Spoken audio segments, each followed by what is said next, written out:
Сәлем баршаңызға, каналыма қош келдіңіздер. Бүгін сіздермен мерекеге орай сан тортының жасалу жолымен бөлісемін. Видеоны соңына дейін қарап, менімен бірге болыңыздар. Каналға тіркелмеген болсаңыз, тіркеліп, қоңырауды басып қойыңыз. Сонда сіздерге жаңадан шыққан видеолардан хабарлама келіп тұрады. Бізге керек ингредиенттер: 4 жұмыртқа, ұн, разрыхитель, сливочный май, шоколад, какао және қант керек болады. Бізге мынандай А4 форматына қиып алынған 8 саны немесе дайын түрі бар. Қазір осы санды пергамент қағазына сызып аламыз. Ең алдымен 4 жұмыртқаны аз-аздан қант салып отырып шайқаймыз.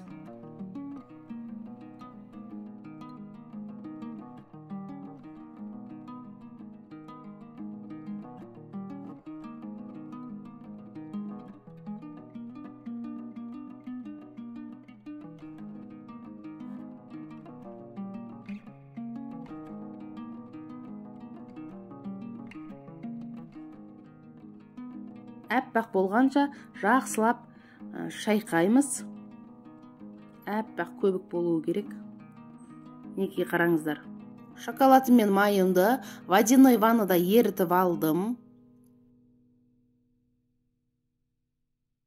Ыстық күйінде құймаңыздар, әйтпесе жұмыртқаларыңыз пісіп қалады.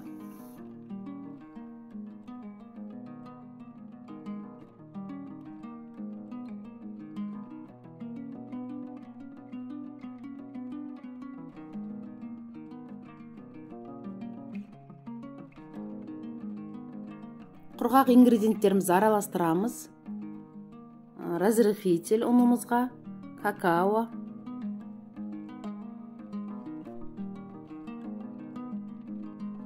ситаның ішінде қасығымызбен араластырып жібереміз. Енді жайлап ұнымызды саламыз, себелеп отырып салыңыздар.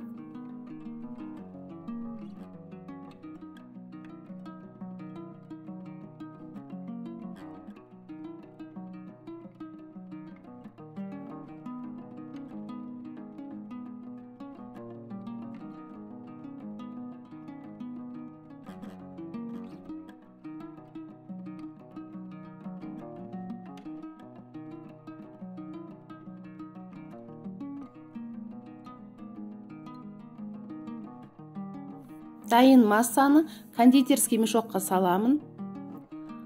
Мешоктың басын кесіп аламыз. Неке осылай ыңғайлы бір ыдысты қойып алып, ішіне массаны саламын осылай қасықпен. Міне дайын болды. Бағанағы 8 санын пергамент қағазына бастырып сызып алғанмын. Енді соның ішіне тестамызды айналдырып құйып шығамыз. Құйып алдық. Енді қасығымызбен тегістеп жібереміз.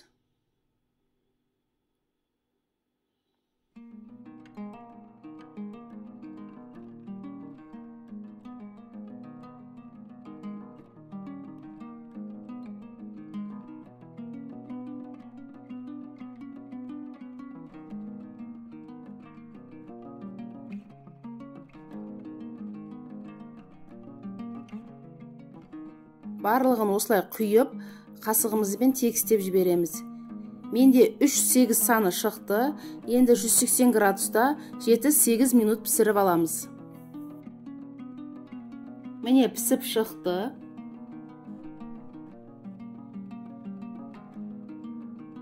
Енді кремін істейміз.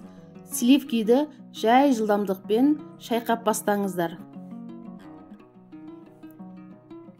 Кішкене қоюлана бастағанда творожный сырды қосып жібереміз.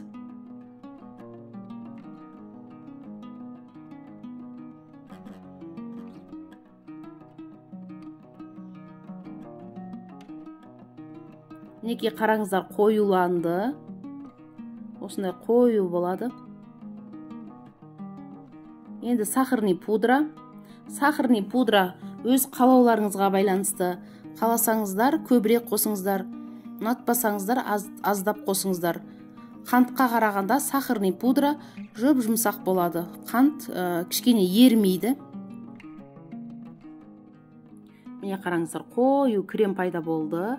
Міне ыдысты төңкерсек те крем ақып кетпейді. Міне бізге осындай крем керек. Бізге осындай вупипайға арналған 807 нөмірлі насадка керек. Ал егер ол болмаса, мешоктың басын кесіп алып тастап та шариктер жасауға болады. Мешоктың ішіне салып, басын кесіп алып тастаймыз. Енді осының ішіне кремді саламыз. Мешокқа кремді салғанда өте толтырмай, жұмыс істеуге ыңғайлы болатындай салып алыңыздар. Міне енді кремді жағып шығамыз. Осындай шариктер жасаймыз айналдыра. Неге қараңыздар, қандай әдемі.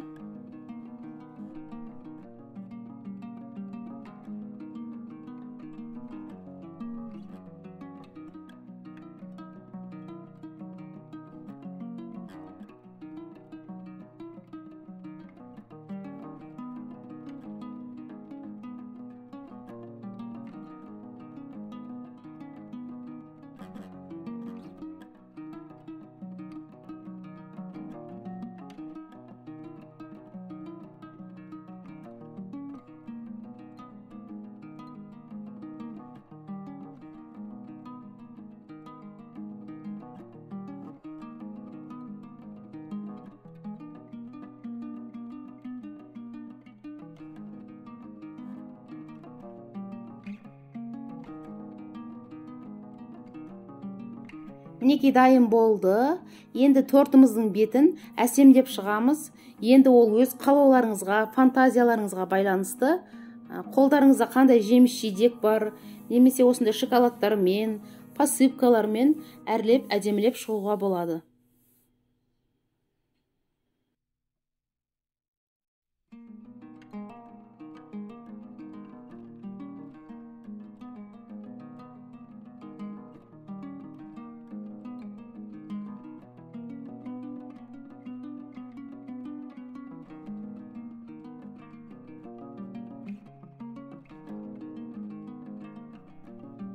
Тортымыз қандай әдемі, тәбетіңді ашып тұр.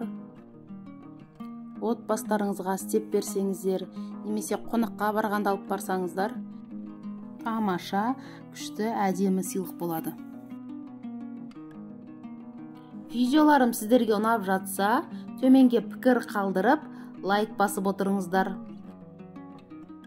8 наурыз халықаралық әйелдер күнімен барша апа әжелерімізді, аруларды, нәзік жандыларды мерекелерімен шын жүректен құттықтаймын. Отбасыларыңызға тыныштық, амандық, береке, бірлік тілеймін. Мерекелеріңіз құтты болсын.